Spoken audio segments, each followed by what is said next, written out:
From New York to our TV and radio audiences worldwide, this is Balance of Power, where the world of politics meets the world of business. I'm David Weston. We start today with some decidedly risk-off markets, and for the full story, we go now to Abigail Doolittle. Abigail? Well, David, you are right about that. It certainly is risk-off on this day. It's been an interesting week, actually. Down, up, down. Today, of course, down with the major averages down more than 2%, down nearly 3%. Take a look at that S&P 500. Off by 2.7%, some dismal economic data for the month of March and April. Plus, we have more earnings from banks. Really horrible numbers coming out of some of the big banks today. Bank of America and Citigroup, you see the bank index down 5.3%, now down for a third day in a row. And of course, the big story coming out of the big banks, the loan provisions that they're making for loan losses are really just extraordinary, the most really since the financial crisis. Crude oil at this point is also down, so that completes the risk-off picture from risk assets. And then take a look at that Bloomberg dollar index, or Bloomberg dollar, up about 1%, a haven bid. Investors going into the greenback, David, of course, amid some of this dismal data that we're seeing today. So, Abigail, that's the overall story. Take us a little bit below that. Are there any individual stocks who are doing particularly better or particularly worse than we're seeing overall? Well, relative to some of this really horrible economic data that we've had come out, some sectors and movers are down even more. So one of the big headlines this morning, of course, was U.S. retail sales for the month of March plunging the most ever, down 8.7%. So we see PVH Corp, that's a company, holding company for the likes of Calvin Klein, Tommy Hilfiger, among other brands, down 14%. GE down 8%, industrial production tumbling the most since 1946. And then the home building sentiment, this is pretty amazing, David, tumbling the most ever, even more than in 2007, 2008. So you see Lennar, one of the country's largest home building companies, that stock down nearly 8%. And the reason that stands out, David, to some degree is this, of course, is a health crisis, and many strategists and analysts out there are saying, will this health crisis turn into a financial crisis? Not so many signs of that happening yet because of all the liquidity that the Fed is injecting, but could it turn into a housing crisis? The fact that we do have that home building sentiment tumbling even more now than in 2008 during the housing crisis may suggest that there could be some pain ahead for that housing crisis. But many, of course, talking about this as possibly the worst second quarter ahead in U.S. history. So probably more terrible economic data ahead, David. Oh my. Thanks nonetheless, Abigail Doolittle, for that fairly gloomy report. Well, there were some economic data that came out, as Abigail mentioned today, for the United States, and it didn't take much to take the sting out for the markets. And we turn now to Peggy Collins. She is our Bloomberg managing editor for U.S. economy. So, Peggy, there were bad numbers, whether it was the retail sales numbers or the factory output numbers, as I understand it. But were they much worse than we expected? Well, as you said, David, they were pretty stunning in terms of the damage. But a lot of traders and investors and people across America were expecting that because we all know that the economy has been intentionally shut down. In terms of retail sales, they fell about 8.7% from the prior month. So that was about in line with estimates. They're about 8% in terms of the expected downturn.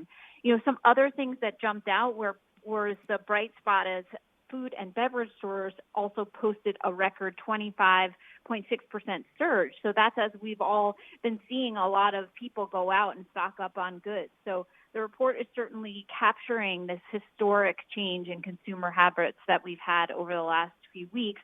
But we did see some terrible numbers come out as well in terms of manufacturing in New York State, some record numbers in terms of what's happening at factory output, again, because of the shutdown.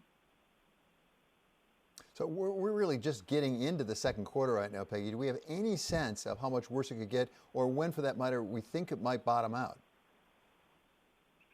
Well, that's certainly what investors are looking at now. In some cases, they're looking past some of these numbers because the figures are so huge, but they're expected to be huge, and really looking for signs of any recovery coming, or certainly tracking the virus stats for any type of leveling off in terms of the health side of things. Tomorrow, we're expecting another week of incredibly high jobless claims. That's people who have filed for unemployment. We're looking at about another 5.5 million people estimated to have filed for unemployment last week when the data comes out tomorrow morning. So those numbers continuing to stack up. If we have some surprise in that number looking a little bit less than expected, that could be good, of course, for markets. But we're not expecting that because so many states have had challenges in even just collecting all the employment claims and getting them the money out to people, that it's been a rolling kind of build-up from states like Pennsylvania and California showing huge numbers, but places like New York a little bit behind. So we're expecting more to come in tomorrow. Okay, Peggy, really appreciate the report. That's Peggy Collins. As I said, she's Bloomberg Managing Editor for the U.S. economy. And now it's time for First Word News. And for that, we go to Mark Crumpton. Mark? Thank you. The new coronavirus has infected more than 2 million people around the world. It took about 4 months for the virus to infect 1 million people and only 12 days for that number to double. Officials say the total case count is likely even higher because most countries are testing only a fraction of their populations. The U.S. military is bracing for a long fight against the coronavirus. The Defense Department is looking for ways to keep troops healthy while still protecting the nation. Officials have frozen most forces in place overseas, stopped troops and their families from moving to new assignments, and cut back access to the Pentagon. There are more than 2,600 confirmed cases of the virus among American military service members. 2 people have died. India is making plans to begin easing its massive lockdown. The country will allow makers of information technology, hardware, farmers, and industries in rural areas to get back to work after April 20th. After May 3rd, India also plans to lift restrictions on e-commerce companies as well as port and air cargo operations. India has more than 11,000 coronavirus cases. Nearly 400 people have died. Millions of South Korean voters wore masks and maintained social distancing as they voted in parliamentary elections today. Officials said the turnout was surprisingly high despite the coronavirus pandemic. South Korea's government resisted calls to postpone the elections. The country has more than 10,000 confirmed cases. 225 people have died. Global news 24 hours a day, on air and on Quick Take by Bloomberg, powered by more than 2,700 journalists and analysts in over 120 countries. I'm Mark Crumpton. This is Bloomberg. David? Thanks so much, Mark. Coming up here on Balance of Power, we have former UN Ambassador Samantha Power on the subject of the U.S. role in this pandemic, or at least what it should be. That's coming up on Balance of Power on Bloomberg Television and on radio.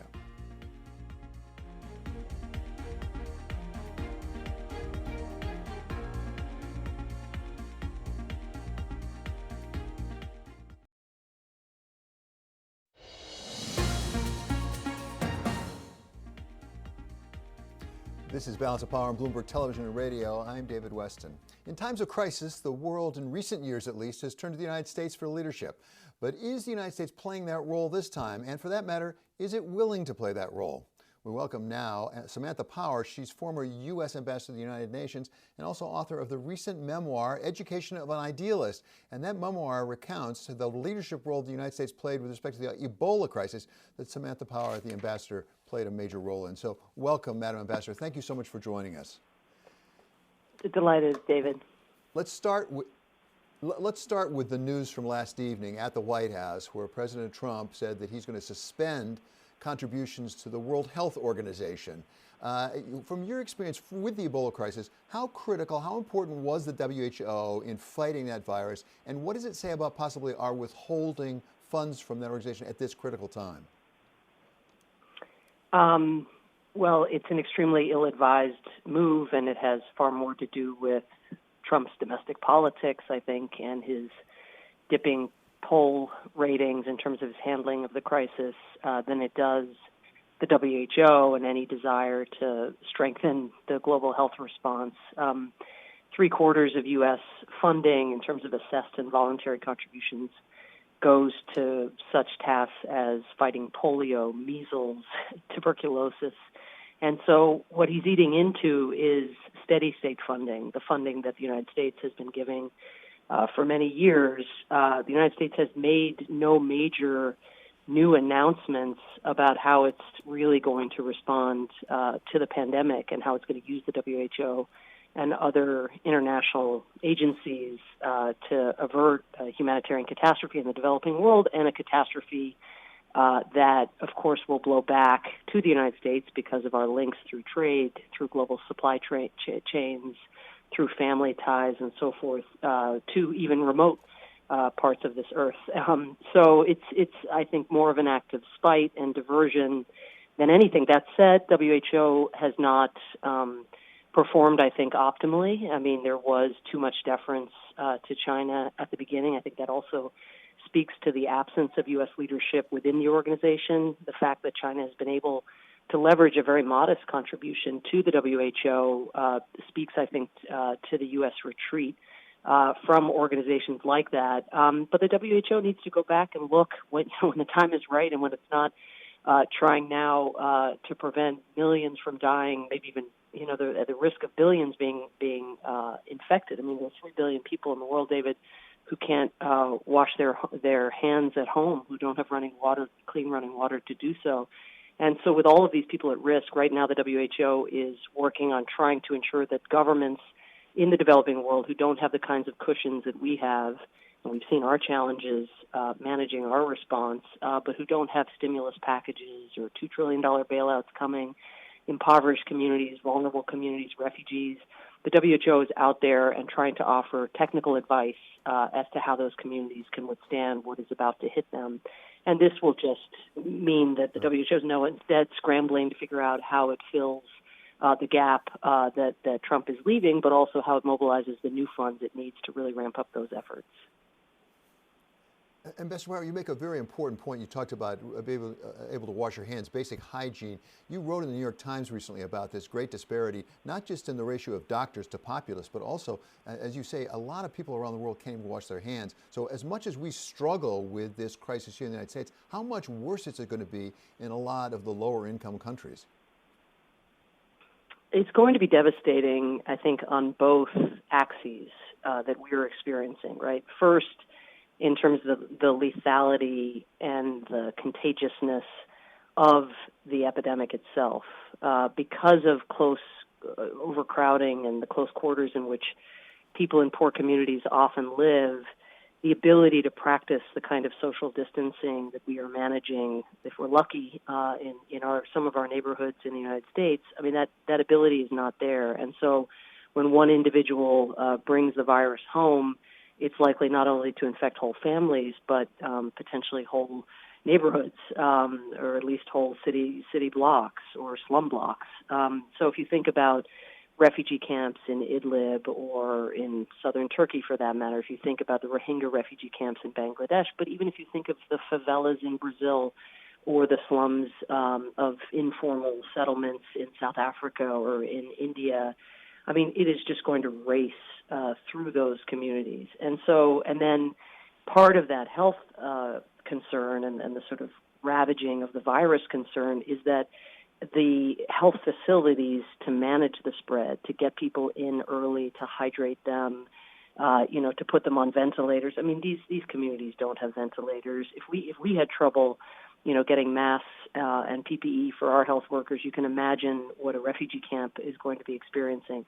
So that's in the health domain, what the virus does and how much more contagious and more deadly it can be because of the absence of proper health care. Then you combine that, David, with the economic toll, and we're experiencing that here. That's why so many Americans need desperately the $1,200 checks because they don't have another source of income, having been laid off. They have their families to feed. They have insulin that they have to buy for their diabetic children. I mean, that's in a developed country like this one, and we have had the stimulus package passed, and maybe there'll be more to follow. When that economic livelihood is taken away for families that are living hand to mouth in those slums or who are dependent on international aid that has now dried up because it's being diverted to domestic response, you can imagine even the risk not only of malnutrition but of outright starvation. And you saw in Kenya this week riots already erupting because food has become so scarce, just not because yet of the virus wiping people out or the virus wiping out the local economy in Kenya, but because now the markets aren't available for the goods that were being produced in Kenya because the flights have been suspended, so there's no place, even if you grow the products, no way to get them, to market. And so already we're seeing that economic toll, and that's before this has really hit in the way that we know it will in the coming days. Samantha, you make a very powerful point about, given the fact that it's this bad in the United States, how much worse will it be elsewhere. Does it also, though, cut a different way? What is the U.S. capacity to really lead right now? Because unlike Ebola, for example, where we had some cases come back here, but it didn't ravage the country, it didn't ravage the economy, do we have the capacity right now in the United States to really perform a leadership role globally on this pandemic? At the same time, we're trying to protect ourselves back here. I think that's exactly the right question. And the answer is yes, we do have that capacity. But I think, of course, the perception is that we don't. And so why do we? Well, the kinds of people who would be pooling their expertise, whether scientific or public health or lessons learned in terms of what earlier countries have done. This epidemic, the one advantage of the way that it has spread is that it's staggered. And we have the ability to learn so much about, what has worked and when is too soon to reopen certain sectors, and what can we learn about antibodies, and whether that allows a greater preparedness, again, to begin to flow people back to jobs, from that are not existing right now because we're shutting everything down. So we can learn. So there's a pooling function that stems from convening countries and really, drilling into the insights that can be gathered. That's already happening, I think, in scientific circles as it relates to the vaccine. It appears to be even without frontal U.S. leadership. Then there's the sort of look ahead in terms of our manufacturing cycles and those of others in developing countries. But it's not only about who's providing the PPE, it's about who's organizing the distribution of the PPE. And we have, David, huge amounts of experience in USAID, our aid agency, in the State Department, our diplomatic corps, and even there are parts of Health and Human Services and, of course, very significant parts of the CDC that are only internationally oriented. I mean, that's where the specialties lie of experts who work within these agencies. So it's not as if they right now, the individuals I'm talking about, again, who are only a small subset of the public servants active in thinking about corona generally, it's not as if they're currently working on trying to get PPE to New York hospitals. They are individuals who could very much be taking a leadership role at the United Nations, pushing a plan, either a U.S.-Chinese plan, which would be probably one that would gather, rally the entire world, or just a U.S. plan, and getting countries to do their share of the task. And there are going to be many tasks ahead. So there are different personnel involved, different resources. The stimulus actually did include $1.3 billion for the international response, but no senior official seems to be taking charge to figure out how it gets allocated. Okay, very powerful. Thank you so much, Ambassador Power, for being with us. That's Samantha Power, former UN Ambassador to the United Nations and the author of the memoir, Education of an Idealist. This is Bloomberg.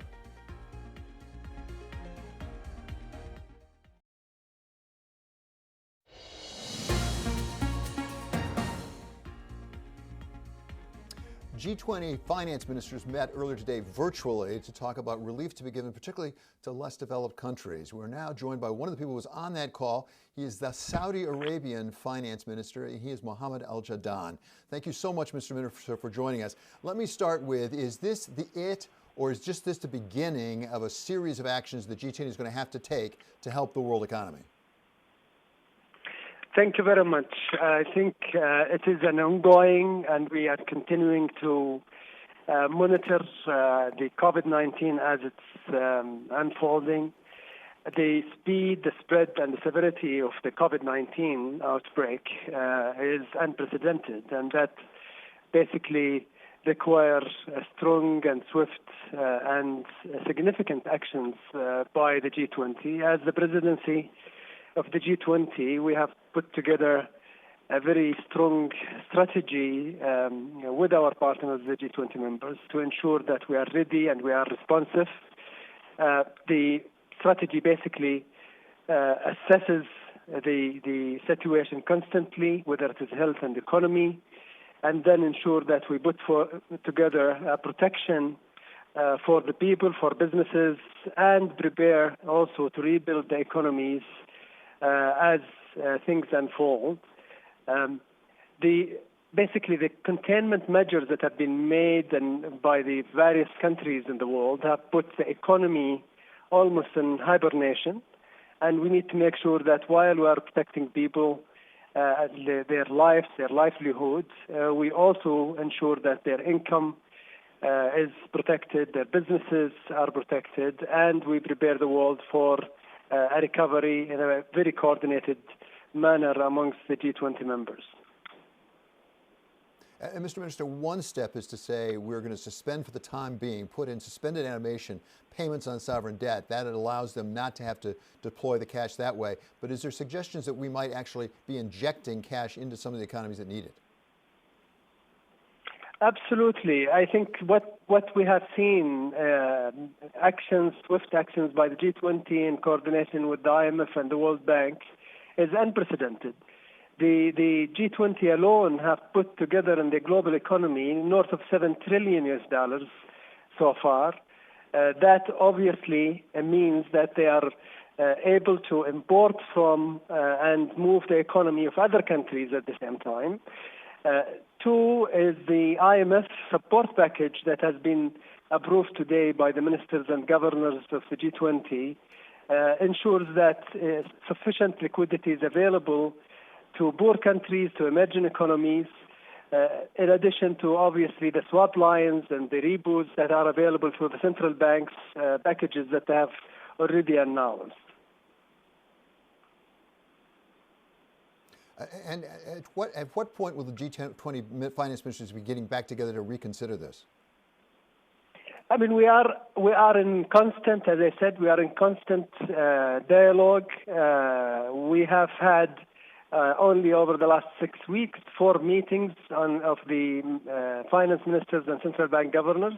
We'll continue monitoring this. We will work with the IMF, and we will meet as needed to ensure that we deliver on the leaders' clear mandate to the finance ministers to ensure that we do everything we can to support the economy, the people, the businesses.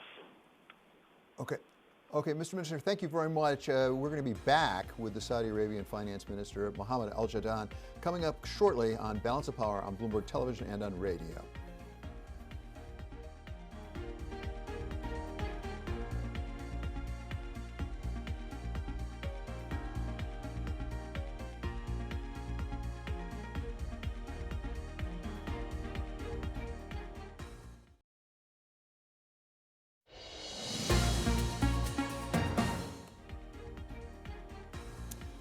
This is Balance of Power on Bloomberg Television and Radio. I'm David Weston, and we are back now with the Saudi Finance Minister.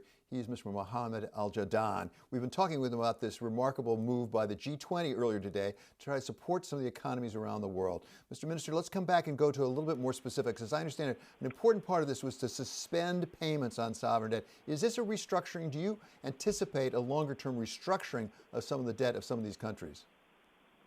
Of course, David. I think the idea is while restructuring may take time for bilateral agreements to be put in place, we wanted to make sure that we don't waste time. G20 under Saudi presidency have committed to a swift, strong, and significant actions immediately. So the suspension will give us time, will give the poor countries time to consider rescheduling, even a relief from some of the debt throughout the next 3 to 6 months that we think will be needed to ensure that we close that chapter. We have a question actually from a viewer, a Bloomberg viewer here that I'd like to ask you. I find it interesting. The viewer asks, is it possible that this crisis might be an opportunity to consider further opening of the Saudi capital markets to foreign capital? Is that possibly on the table?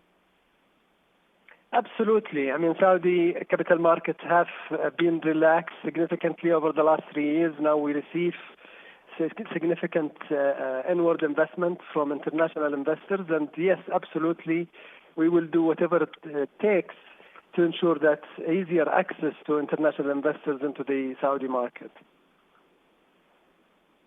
And finally, Mr. Minister, I can't talk to a Saudi Arabian official without talking about oil. Obviously, it's been having a very tough time. We had the OPEC Plus, actually a global agreement to try to curtail production at this point. Do you anticipate more is going to need to be done to really get some floor under oil? Because that is affecting the global economy almost as much as the coronavirus at the moment. I think the significant agreement that have been reached as outlined not only through the OPEC and OPEC Plus agreement, but also participation from producing countries from outside the OPEC and OPEC Plus, signifies that the world is responsive, that we need to ensure that market is balanced, as we have been doing for decades. The fact that the G20 energy ministers had held an extraordinary meeting a couple of days back, who welcomed that agreement and committed to ensuring that market stability is key to face COVID-19.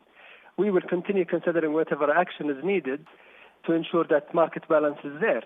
But let us remember also that the world is impacted in a lot of sectors, and we are watching the sectors that are most impacted and designing the solutions that fit with the relevant sector. Okay, Mr. Minister, I truly appreciate all your time today. You've been very gracious. That is the Saudi Finance Minister. He is Mr. Mohammed al-Jadaan.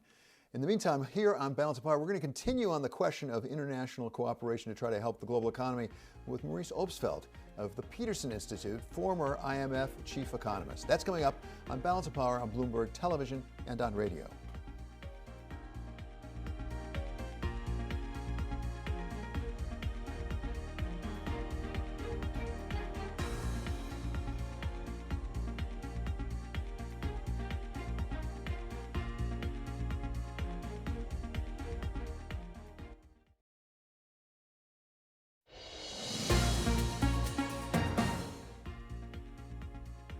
This is Balance of Power on Bloomberg Television and on radio. I'm David Weston. Economic numbers out for the United States today indicated just how bad this economy may be getting. But it's not just a U.S. problem. It's a global problem, without a doubt.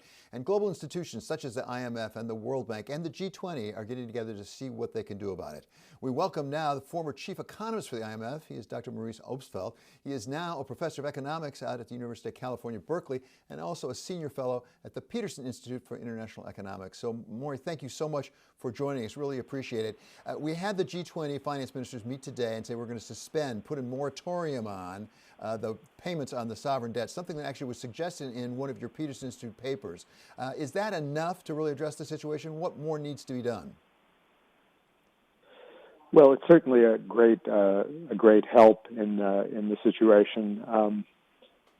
The poorer countries are going to be facing an unprecedented health crisis and having to deal with international debt repayments at the same time when there are such great expenditure needs and resource needs, and their economies are in trouble would really be an undue burden on them. So, I think any sort of relief they can get during this crisis period is welcome. So that certainly allows us to conserve at the same time, so they don't have to pay out. I'm sorry. Go ahead. Yeah, at the same time, they will need additional resources, obviously, for meeting the crisis. And there are a number of proposals out there. One that we put forth was to have another issuance of the IMF special drawing rights, as was done in 2009. And certainly the resources of the fund and the World Bank will have to be fully deployed. So you perfectly anticipated my question was, it's not enough to say you can keep the cash for the time being, you don't have to pay your debts, but they're going to need cash as well infused. And as I understand it, there is a proposal, is there not, for a special drawing rights issuance? And the report actually Mr. Lemaire over in France was that the United States was resisting that. Is that consistent with what you've heard? Well, we at Peterson have made a proposal. Others have proposed this.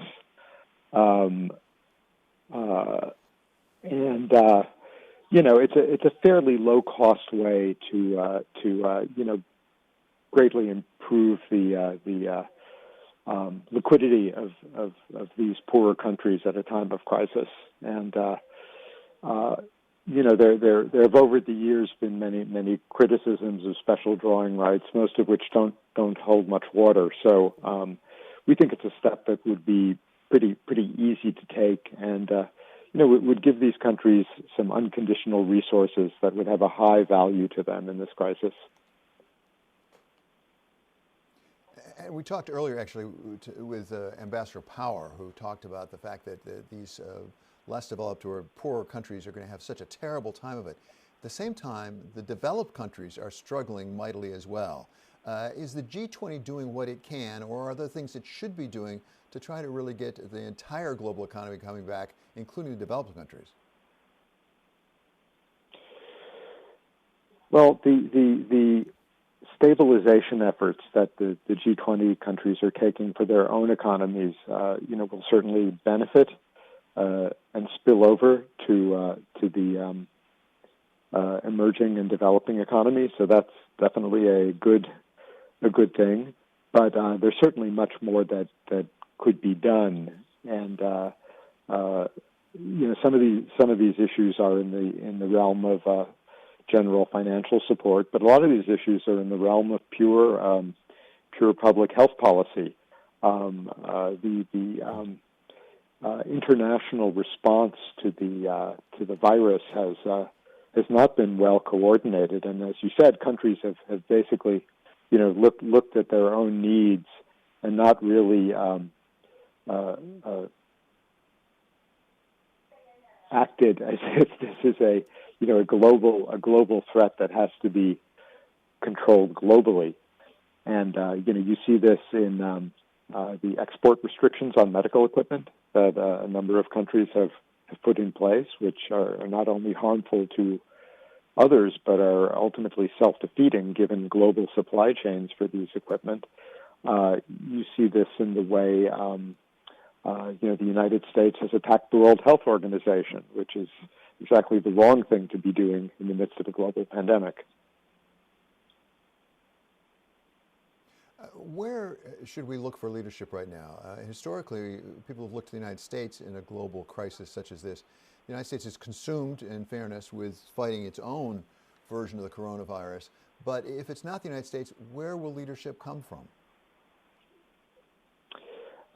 It's not clear. I mean, over the last 3 years of the Trump administration, the U.S. has mounted a concerted effort, it seems, to weaken international governance rather than to pursue its more traditional leadership role in the global economy. So there is a big hole there, and I expect that in terms of supporting the WHO, for example, Europe will step up, China will step up, but this is far from an ideal situation. And what's clear is that the U.S., rather than providing leadership, is addressing its own internal political conflicts. Now, with fairness, it's not only the U.S. that has prioritized domestic concerns. I think if you look at China, their initial response to the crisis in terms of transparency with the global community leaves much to be desired, and that was also driven to a large extent by internal politics. So the U.S. isn't completely unique, but in the past it has been able to largely rise above domestic politics in the interest of its global leadership and global security, where there was a bipartisan consensus. And that now seems to be frayed, to say the least. Okay, thank you so very much. That's Maurice Obstfeld of the Peterson Institute and also University of California, Berkeley. And now it's time for First Word News, and for that we go to Mark Crumpton. David, a new report from Iran's parliament is accusing the country of vastly underreporting deaths from the coronavirus. Health officials aren't commenting on the report, which says the death toll is likely nearly double the officially reported figures. Those numbers put the death toll at more than 4,700 out of more than 76,000 confirmed cases. That is still the worst outbreak in the Mideast by far. Officials in Tokyo have unveiled a $7.5 billion emergency economic package. Coronavirus infections are surging in the Japanese capital. Tokyo criticized Prime Minister Shinzo Abe's virus response measures, saying they were inadequate. Japan has had more than 8,800 cases of the virus and 131 deaths. More than a quarter of Japan's cases are in Tokyo. Elizabeth Warren endorsed Joe Biden today. Warren was the final major Democratic presidential hopeful to back the party's presumptive nominee. Senator Warren says the former vice president is willing to be persuaded to adopt new ideas. Official news 24 hours a day, on air and on Quick Take by Bloomberg, powered by more than 2,700 journalists and analysts in over 120 countries. I'm Mark Crumpton. This is Bloomberg. David? Thanks so much, Mark. Coming up next, how the problem of the unbanked in the United States is making the coronavirus crisis even worse. We're going to talk with Fred Hochberg, former head of the Ex-Im Bank. That's coming up next. This is Balance of Power on Bloomberg Television and on radio.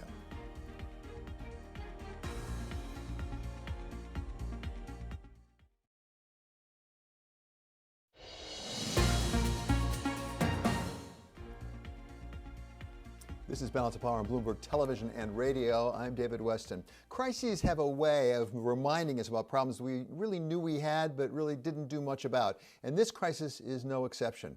Fred Hochberg is the former head of the Ex-Im Bank for the United States of America, and he has an op-ed out in the Hill today, pointing out two of these: the problem of the unbanked and the problem of the lack of access to broadband. And so we welcome him now. Fred, thank you so much for being here. Tell us about your piece. It's fascinating. It's very compelling. Well, good to be with you, David, in this crisis we're in.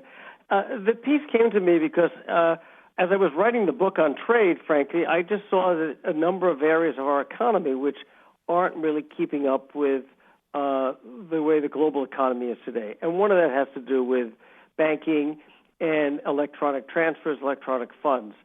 And this is more highlighted, as we see right now, with the COVID-19 crisis we're facing. We have millions and millions of Americans who are unbanked. The IRS said it could take as long as 20 weeks to get all those checks out because they only can do 5 million checks a week. And by the way, that's delayed even further now that President Trump would like his name on every check. So that is a crisis that is going to be life and death for many people. Couple that with more and more students are going to have to use broadband and wireless in order to get educated, which is also not the most developed technology, and many of them don't have that access as well. Frequently, they're relying on their parents' cell phones in order to have Wi-Fi or internet in the house. So this is a crisis that is pushed right to the fore if we really want to make sure we don't leave more and more Americans behind, and that's why I wrote the piece. Yeah.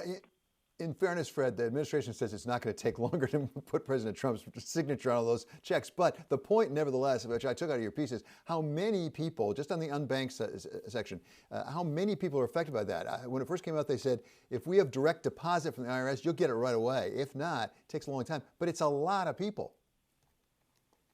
Oh, it's as many as it's in the range of 100 million people do not have direct deposit capability with the IRS. Some of them can change that, but many still are underbanked or will have to go to a check cashing place in order to and pay a fee in order to collect the funds from the government. And that's just really, these are the people who are in the most need. This is a problem that has been nagging with us for a long time, and it absolutely is part and parcel of what has to be addressed if we're going to really make sure we bail out Americans and cushion the horrible blow that this virus is causing to our country and the world. Yeah, and as you say, Fred, this is something we've known about. This is not a surprise. We knew about the unbanked problem, and for that matter, on broadband as well. There have been initiatives to try to get broadband to, across the country, including there's a big rural problem, not just an urban problem. It's a huge rural problem. It's a giant problem. It's frankly equal between urban areas and rural areas, and we have not dealt with it. And I'm still an optimist in life, and I'm hopeful that this crisis will force us to have the impetus to address some of these long-standing issues that we've been keep pushing aside and sweeping under the rug, so to speak. But now we really have to deal with it, and we have to deal with it quickly because too many lives are at stake. I mean, bread lines are longer, and people are really suffering horribly from this crisis. What are the prospects of having it done? I mean, you propose basically it goes into the so-called Phase 4 spending package that be folded in. We've had the Senate Majority Leader, Mitch McConnell, say he's not interested in addressing some of those underlying issues. Well, I know he may not be interested, but he's neither he nor President Trump are ruler. They are Mitch McConnell is a legislator, a Democratic House, and we have a Republican Senate. And I'm hopeful that we're putting some of these partisan issues aside, and we can realize the fact that people aren't getting the support that, in fact, these senators and congressmen and congresspeople are voting for should be a concern to them. They're not there simply to pass a law. They're actually there to make sure that people get help and get the support they need. And clearly, when it comes to the lack of banking being unbanked and the lack of broadband is impeding exactly what these members of Congress say they're voting for. So if they really want to deliver what they're voting for, we need to fix the banking system and we need to fix broadband. So, Fred, I'm glad you mentioned your book. Trade is not a four-letter word. It's been being talked about a lot. But is it going to be a four-letter word by the time we get out of this crisis? Is this really going to put a big limitation on how willing people are to trade across borders given this coronavirus? Well, I have one is the only way we're going to solve this crisis is by working collaboratively around the world. We have scientists working all over the world. Our antibiotics and medications are produced all over the world. So one, the reality is, as we've seen, this health crisis is not limited to a border or a particular people, just the way climate is not limited, and neither is trade. So, of course, there are going to be adjustments to trade as a result of this. There's no question about it. The whole idea, business used for many years of just-in-time inventory, is going to have to be adjusted. You can't run that tight. But clearly, we're going to, if anything, this health crisis says we're a globally interconnected world, and we need to find the better ways of doing so. So clearly, we're going to have to fix some of those, but it is not going to disappear.